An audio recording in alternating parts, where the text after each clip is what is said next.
जा रहा है इसमें? कहाँ ले जाओगे इस मुल्क को भाई? कि दौर बुरा जरूर है, लेकिन इंशाअल्लाह ये दौर बदलेगा। लोग जाग रहे हैं। अभी जिस तरीके के रिजल्ट्स पॉलिटिकल आ रहे हैं और आने वाले वक्त में, आने वाले कुछ महीनों में और अच्छे आएंगे। मणिपुर जल रहा था, आप कर्नाटक में कैंपेन में लगे हुए थे। आज क्या हालात हो गए?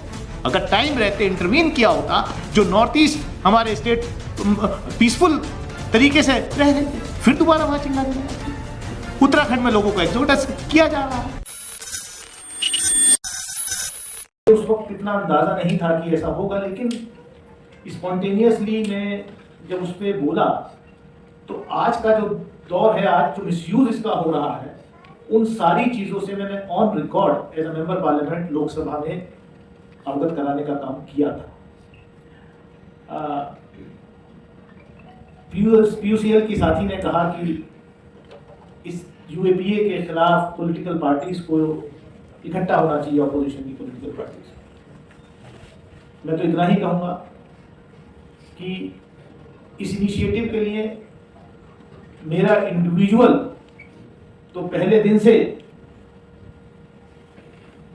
समर्थन रहता है, और मैं कभी कभी इन इश्यूज पर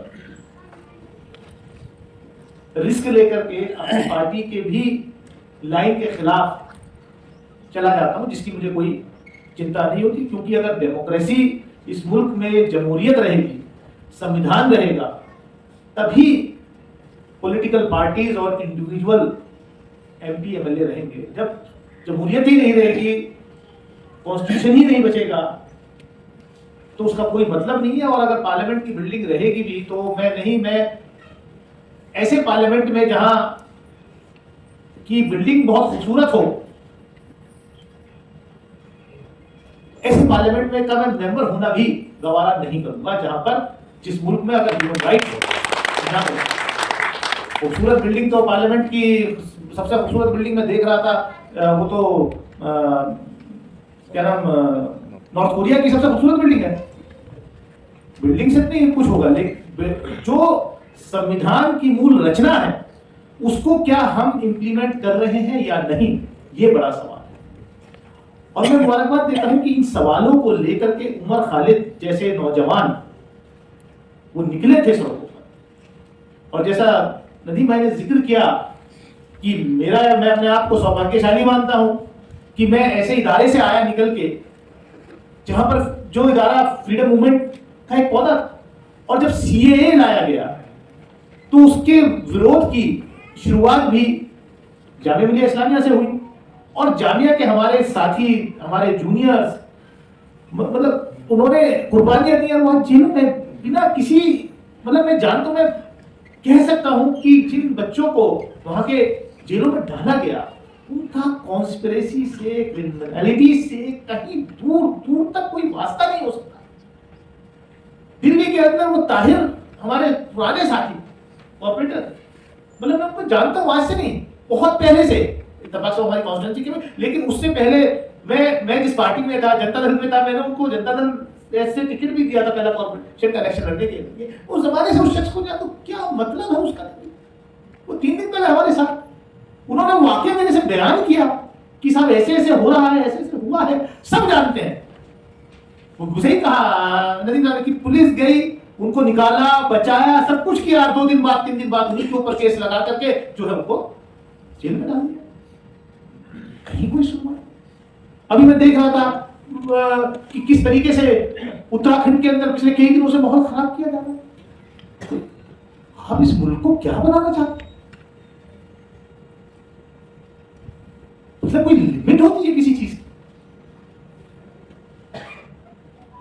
मतलब ऐसा माहौल क्रिएट हो रहा है और बहुत सुकून से सरकारें बैठी हैं, इस देश के प्रधानमंत्री, गृह मंत्री बहुत सुकून से। मणिपुर जल रहा था, आप कर्नाटक में कैंपेन में लगे हुए थे। आज के हालात हो गए। अगर टाइम रहते इंटरवीन किया होता, जो नॉर्थ ईस्ट हमारे स्टेट पीसफुल तरीके से रह रहे थे, फिर दोबारा वहां चिल्ला रहे। उत्तराखंड में लोगों को एक्सोडस किया जा रहा है। तो कहां ले जाओगे इस मुल्क को?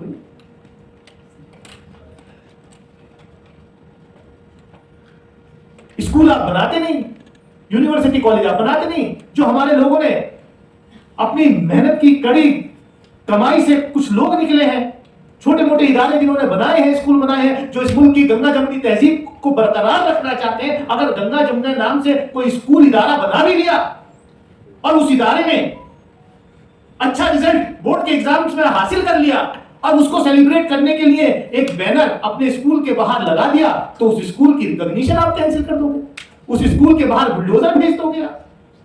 हो क्या रहा है इसमें? कहना कुछ और करना कुछ। मैं ज्यादा वक्त लेना नहीं चाहता, मैं इतना ही हूं। मैं जब मुझे मौका मिलता है, मैं जो मुझे लोग जानते हैं, मैं किसी भी इशू पे जब पार्लियामेंट के अंदर मौका मिलता है तो मैं पीछे नहीं ना हटा हूं और ना हटूंगा। क्योंकि ये सवाल जो है ये हमारे मुस्तकबिल से, हमारी आने वाली नस्लों के मुस्तकबिल से। आपका मकसद हम जान रहे हैं, उमर खालिद को जेल में रखना, उमर खालिद जैसे नौजवानों को जेल में रखना, गलत मुकदमों में फंसा करके जेल में रखना। आप चाहते हैं इन लोगों का मनोबल तोड़ना, आप चाहते हैं कि एक्सेप्ट कर लें कि हाँ भाई ठीक है। आपके लोगों की जो सोच है वो कभी कभी ट्विटर पे, सोशल मीडिया पर दिखाई देती है कि हमको आप उनको चाहिए तो सही, लेकिन सिर्फ साइकिल में, गाड़ी में पंचर लगाने वाला होना चाहिए, घर में सफाई करने वाला होना चाहिए, गाड़ी का ड्राइवर होना चाहिए, कोई उमर खालिद जैसा इंटेलेक्चुअल नहीं होना चाहिए जो अपनी कम्युनिटी को, जो इस मुल्क को अच्छी तरीके से रिप्रेजेंट कर सके। दानिश अली जैसा आपको रिप्रेजेंटेटिव नहीं अच्छा लगता क्योंकि वो आपके एजेंडे का फॉर्डर नहीं बनता। हम जैसे लोग जो यहां बैठे हैं वो अपनी बात भी कहेंगे, लेकिन आपके एजेंडे में फॉर्डर नहीं बनने का काम है। इसलिए हम आपके बड़े दुश्मन हैं, इसलिए उमर खालिद आपका बड़ा दुश्मन है। मैं ज्यादा कुछ ना कहते हुए मैं इतना ही कहूंगा कि दौर बुरा जरूर है, लेकिन इंशाअल्लाह ये दौर बदलेगा। लोग जाग रहे हैं, ऐसा नहीं है। और मैं एक बात और कहता हूं, बड़ी जिम्मेदारी इस देश की मेजॉरिटी कम्युनिटी की। मुल्क अगर बर्बाद होगा, इस तरीके का नफरत का माहौल अगर बढ़ेगा, मुल्क अगर कमजोर होगा तो ये डूबेंगे। अगर 85 डूबेंगे तो 15-14 ये भी डूब जाएंगे। तो इसलिए, और मैं कह रहा हूं इस बात को फिर, कि मेजॉरिटी कम्युनिटी के अंदर मेजॉरिटी सेकुलर है इस देश में आज भी, in spite of all their efforts. और वही लोग लड़ाई लड़ रहे हैं जिसको ये तोड़ना चाहते हैं, लेकिन तोड़ नहीं पाएंगे। ज्यादा वक्त नहीं है, लोग जाग रहे हैं। अभी जिस तरीके के रिजल्ट्स पॉलिटिकल आ रहे हैं और आने वाले वक्त में, आने वाले कुछ महीनों में और अच्छे आएंगे इंशाअल्लाह। 24 जो है वो इन सब मसलों से निजात दिलाएगा। हाँ, ये बात जरूर है कि जो कविता श्रीवास्तव जी ने कहा कि 24 से पहले पॉलिटिकल पार्टीज को एक मंच पर आना चाहिए और उनसे अपने सवालात पर, खासतौर से यूएपीए और एनपीए के सवालात पर बात करनी चाहिए। मैंने उस वक्त भी कहा था जब ये यूएपीए का अमेंडमेंट लेकर आए थे, मैंने कहा इसी हाउस के अंदर, इसी पार्लियामेंट के अंदर पोटा भी बना, टाडा भी बना, और इसी पार्लियामेंट ने दोनों को रिपील किया। और आने वाले वक्त में ऐसे ही ये यूएपीए भी रिपील किया जाएगा। और मुझे खुशी इस बात की कि मैंने वो बात बोली थी और वो वक्त दूर नहीं है जब बहुत जल्द ये यूएपीए के जो को, जिसको मैं क्रिमिनल लॉ कहता हूं, उसके जो सेक्शंस हैं उनको रिपील किया जाएगा। और इस तरीके के जो मासूम लोगों को जो ये सेक्शंस लगा करके, ये धाराएं लगाकर जेलों में डाला गया है, उन सबको इससे निजात मिलेगी। बहुत बहुत शुक्रिया।